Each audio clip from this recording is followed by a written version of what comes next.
Can we talk about the Melania thing real quick? Which Molly thing? The tape.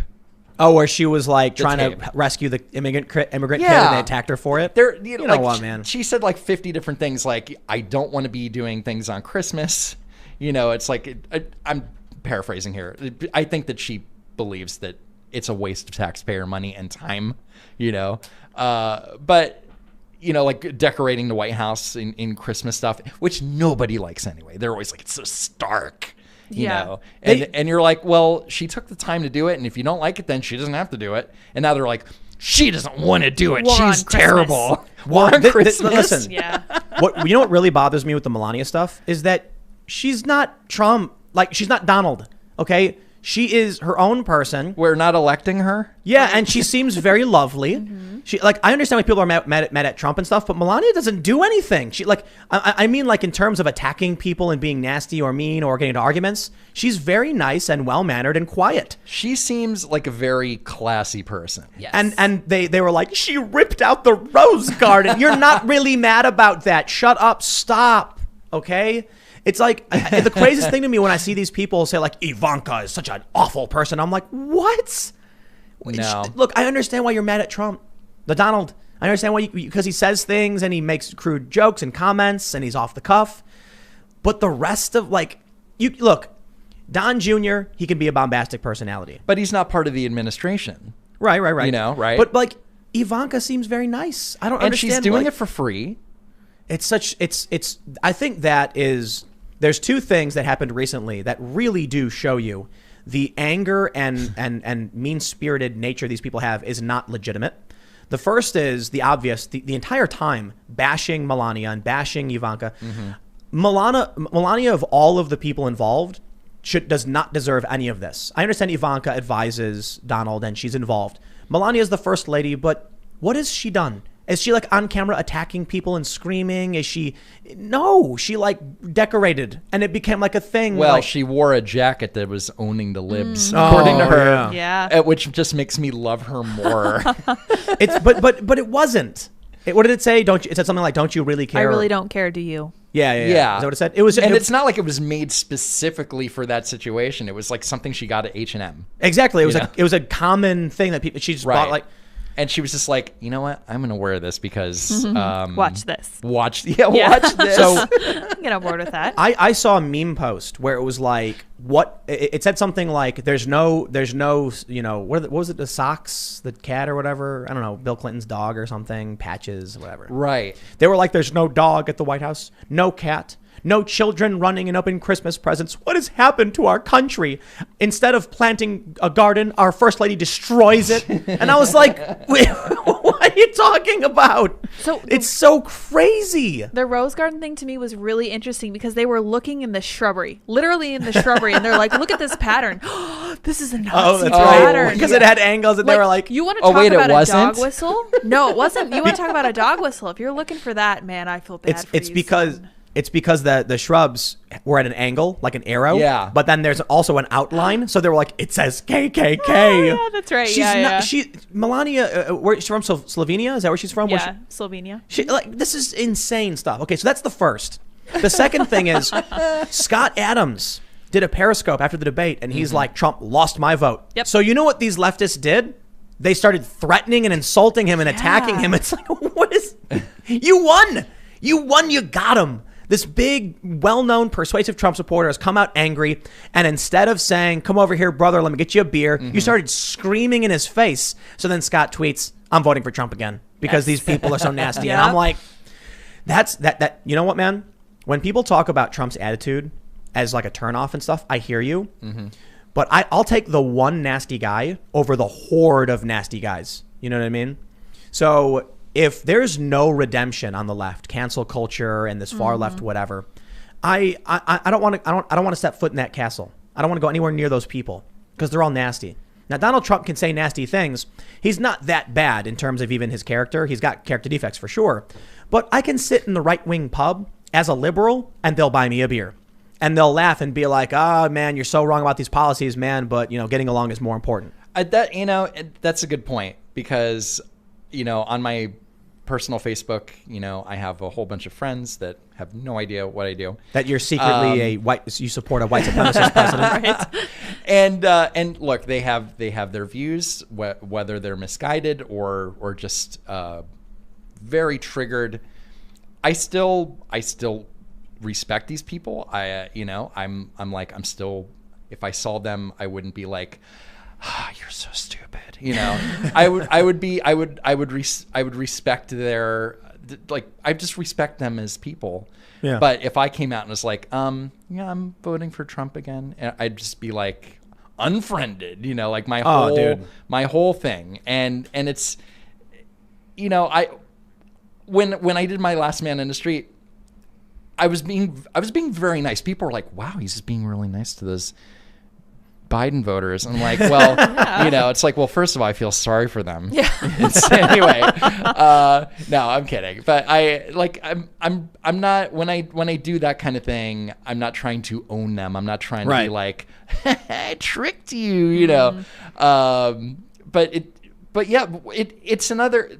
I've seen stuff where people are welcomed into these circles, like, or they're like, hey, it's this African American guy. Like, you Trump voters, you hate African Americans, right? Like, no, come, like, have some water with us. Did you see that video where the Infowars lady is talking to this black dude?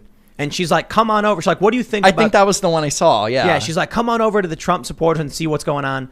And he basically says, I don't agree with none of this, but, I want to see what it's all about. And then they hug him and they shake his hand. One lady gives him a kiss on the cheek. And she's like, as long as we get along and we're all Americans. He looks at this woman and he gets the kiss on the cheek and he's like, oh, man, if that's what's going on in there, I'm down.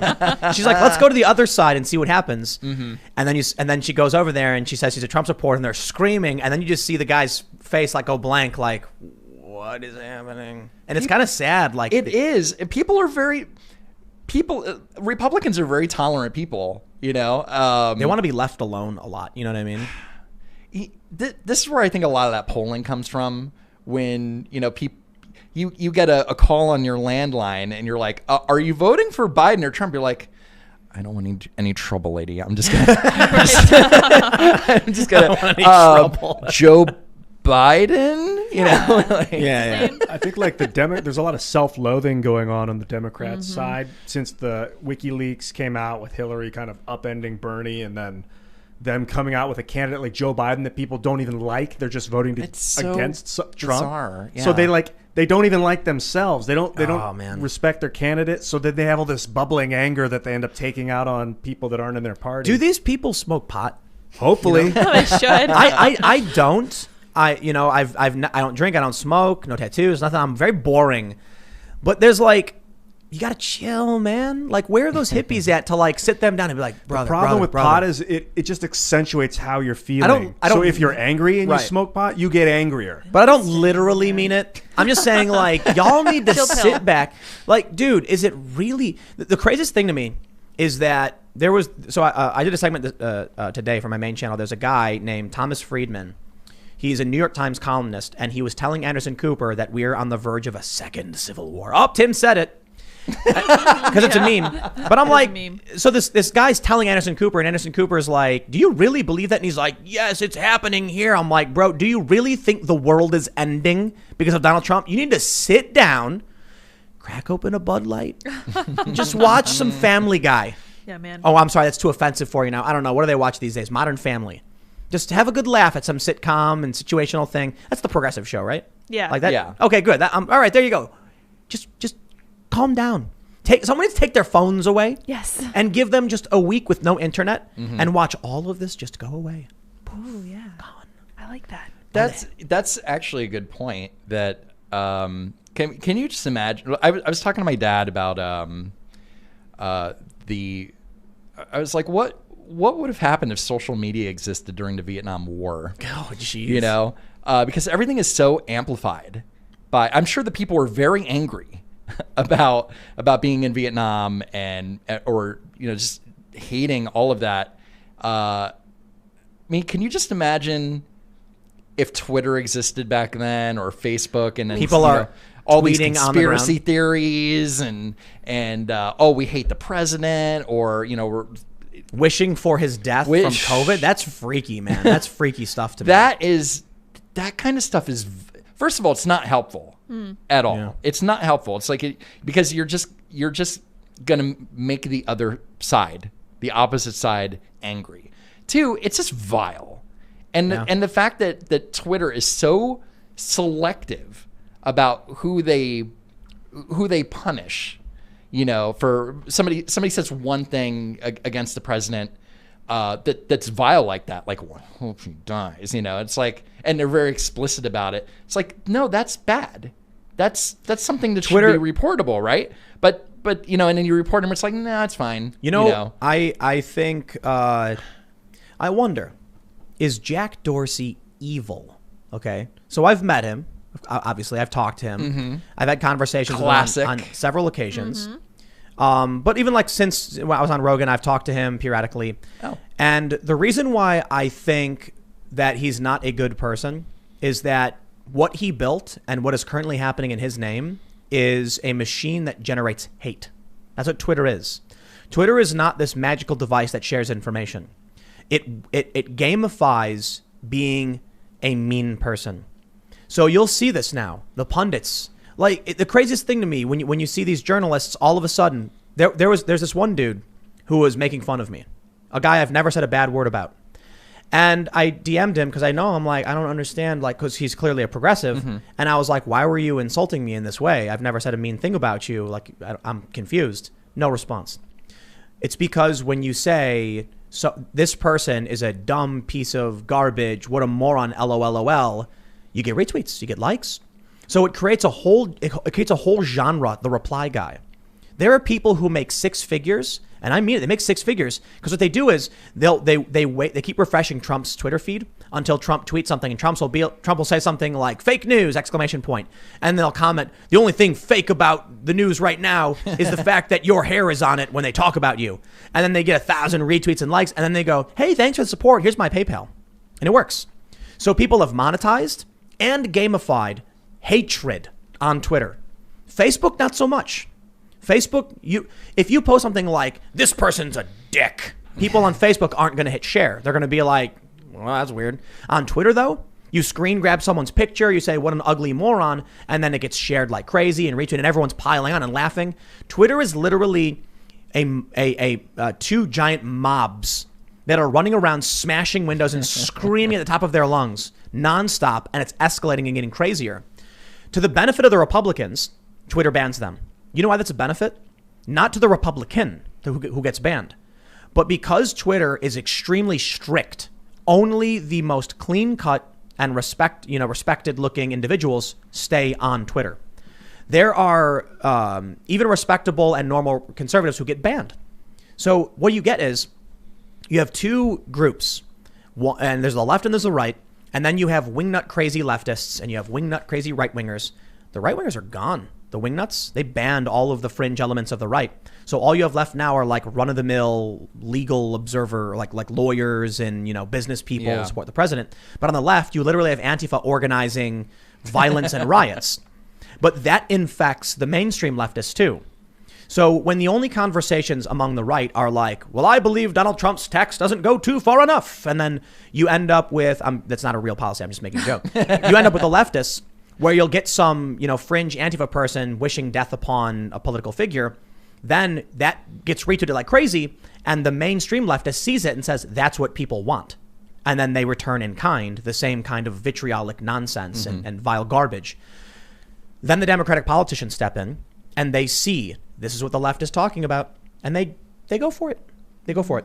So I think the fact that these social media companies are biased is actually constraining the right in a good way. While it's bad for the individual and people shouldn't be getting banned this way, as a collective, they're actually looking cleaner and more respectable than the left. I think that's why many liberals are like, I'm a conservative now, and then jumping over because they see these conservatives that are like normal looking, clean cut, respectable. And they see a left that's off the rails, is spitting, vile and vitriolic garbage at Melania and at regular people. I really hate some of these users on Twitter that it's like you said, they wait for Trump to say something. Like they basically, their job is Twitter full time. Mm-hmm. They make a lot of money. Like Defiant Brooklyn Dad or Mrs. Krasenstein. Miss, I'm so sure. That's who I'm that is. so sure. And you, like the second that Trump, you're right. You're exactly right. And I don't know how they're making money. I think they after they get a viral tweet, they link their PayPal. Okay. Well, and they're like, PayPal me. I hate those people so much. I hate them. Just think about how I have to imagine these people after like the day is done and they're looking at their bank accounts, they start crying, Could you imagine like in 100 years, there's like an encyclopedia, Wikipedia, whatever, or like Neuralink knowledge network. Mm-hmm. And then people are like, yes, Brooklyn Dad. He's famous for constantly complaining to President Trump. He never contributed anything of substance other than generic complaints about Trump's general behavior. Valuable. But he is well known for this and frowned upon. What have we become? And that's their legacy.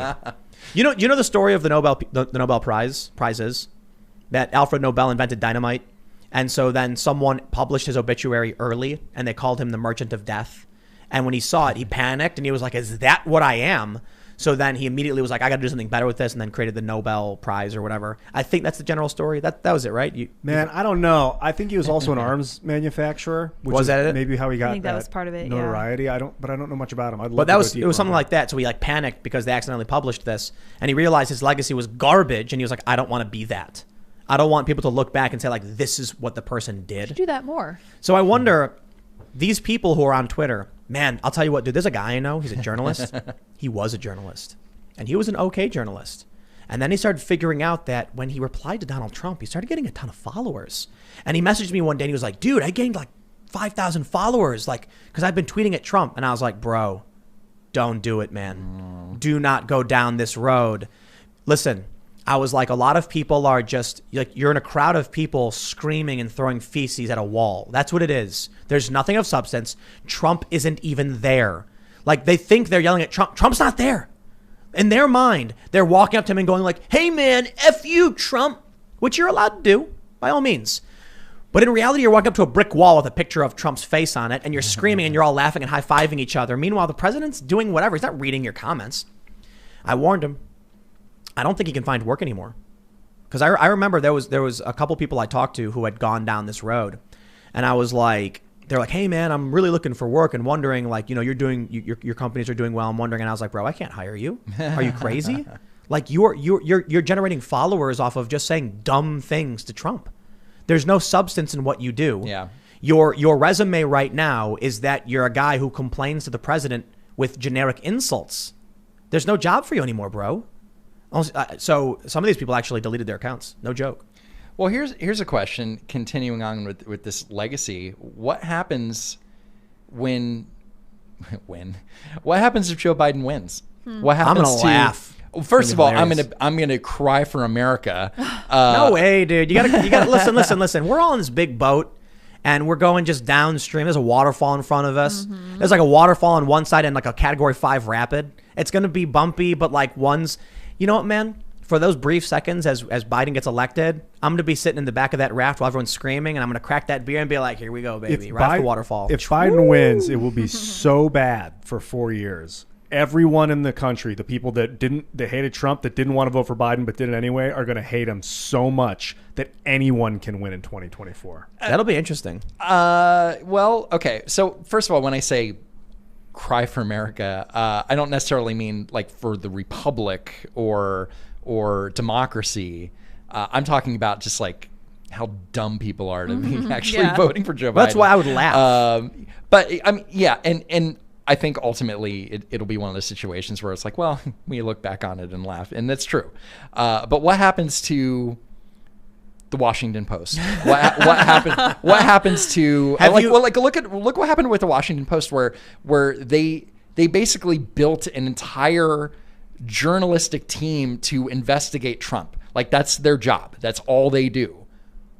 You think they're gonna have one for Biden? Mm-mm. Nope. No, of course not. You know Ryan Long, right? Yes. So for those not familiar, he's a comedian. We had him on the show. He's hilarious, but he did a segment, a skit, where it was like it's a newsroom and they're sitting around and it's election night and they're like, Biden, Harris, woo, yeah. And then it's like a month later and they're all sweating and like, what do we write about? There's nothing to do. That's What do true. we write? What did we write about before? I don't even remember.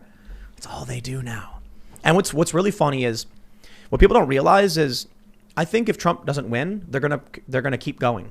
Oh, They're gonna find a fill-in for what Trump is. So they're gonna say like the alt-right or something like they've done it before, but that's what they'll go for. And I mean, they can't give up the machine. You know what I mean? They've created it. It's But not then going what anywhere. happens to all these personalities or whatever, like Mrs. Krasenstein? reply Yeah, guys, just the yeah. reply that guys. just makes me funny. Makes me laugh. Like what happened? Like Well, hold on. For people who don't know, it's because there was originally two guys called the Krasenstein brothers who would reply to Trump all the time, and they got banned. And now because they were manipulating the numbers of their followers, apparently. I don't know. I don't something believe like it. that. I really don't. I think Why would they get banned? why would Milo Yiannopoulos get banned for the same reason? Milo Yiannopoulos got banned. They said he had multiple accounts. Just They say their that about excuse. everybody. Yeah. It sounds Okay. like bunk BS. So I don't know why they got banned. I'm not going to accuse them. If Twitter doesn't release evidence, then as far as I'm concerned, Twitter can't prove anything. Okay, they banned the guy. that's fair. But these guys used to reply to Trump all the time, get banned. All of a sudden, their wives pop up, or like the wife pops up, or something. Is that The is that- mother? Yeah, and if you look Is at it the, is it I it's don't the know. mother? I think it's the mother. I think. and if Miss- you look at the profile picture of Mrs. Krasenstein, it's just like the deadest eyes. Oh, I don't want to rag on. wearing a mask that says Biden 2020 or whatever. No, you're I saying. think Yeah. I'm pretty sure it is like someone. Helen you know, Krasenstein. yeah, yeah. That's what made me think it was the mom. Oh, the mom. I don't know. Yeah, I know. But I doubt that this person is actually who they say What- they are. That's my point. You know what really bothers me about a lot of this is that I think not like it was Joe Biden who said, can you imagine not having to think about Donald Trump ever again or something? Like that's a part of his campaign. Like it'll be over. Close your No, eyes. no. Hold on. You don't get to scream as loud as possible in my face, Donald Trump, while bashing me over the head with like a foam hammer. And then you're like, don't you want it to stop? Don't you want it to stop? Just make me president and it'll stop. I'm like, a threat. no. Yeah. I'm going to be like, okay, Donald Trump, punch this guy in the face and get him out of my face. Mm-hmm. I'm not going to give you power because you've been screaming at me for 4 years. Dude, the New York Times won 2 Pulitzers for Russiagate. This kills me. It's not even real. Like, dude, you know what's funny? People are like, well, they won Pulitzers because they covered the story as it was known at the time. Here's my description of this. If I said to somebody, I would like to pay you $100 to mow my lawn, and they go, you got it, champ. And then an hour later, I walk outside, and the guy across the street from me has his lawn mowed. I'd be like, you did an amazing job. Award-winning even, but it's not my lawn. You did the wrong job. You can say that journalism was great, and they investigated, and they did the wrong thing. It's like, if I said, could you carry this, sack of heavy stones into my basement? And then they walk off and carry it a mile away. I'm like, well, you carried it a lot farther than I wanted you to, but I have no idea where you were going or why. But good job. Good job. Yeah, good job. Yeah, I'm You know- award winning. You'll win it. No, but you know what really happens? It's like I hire this guy to mow my lawn. I come out an hour later, my neighbor's lawn is mowed, and then his buddy walks over and goes, whoa, good job. Here's an award, and high fives him. That's what the Pulitzer Prize is. They're awarding themselves for they're not even covering a real story. Could you imagine if they actually investigated and they're like, whoa, this is fake? Instead, and nobody calls on the Times to go, you kind of got all that wrong. You should maybe give that thing back, just for journalistic integrity. But maybe the Iraq War was the time they should have hung their tie up and said, well, America, we messed that up. Yeah. I mean, I don't 20 get years. to look. They gave a Graham. rap album Pulitzer. Really? Yeah, they gave what's his name? Was it Common? Not Common. No. I gotta look this up. You guys know I in gotta the look it chat. up. The chat's going I'm to sure the light up chat and they're going to be like, knows. we know it is. Yeah, it's I mean, it was a good album. That I can't remember the name of. Pulitzer prizes go to fiction But as it went well. but it went to a rap album. I'm like, really? No, but that's okay. normal. Yeah, it goes to broadcast. It goes to music. Yeah, but I'm just saying, how do you win an award for fake news and then brag about it? And then they announced we're going to shift from Trump and Russia to Trump and racism, and then whoop, now all of a sudden everything's Trump's racist. Well, and then it went to, Trump and COVID, and then Trump back to Trump and racism. So they're throwing everything at the wall. Except the kitchen sink. Is that the phrase? Yes. Seeing what sticks. Thanks for checking out this clip from the Timcast IRL podcast. We do the show live Monday through Friday at 8 p.m. So come back to check us out when we go live. Don't forget to subscribe, hit the like button, hit the notification bell, and we are also available on all podcast platforms for free if you want to listen to us there. Thanks for hanging out, and we will see you all next time.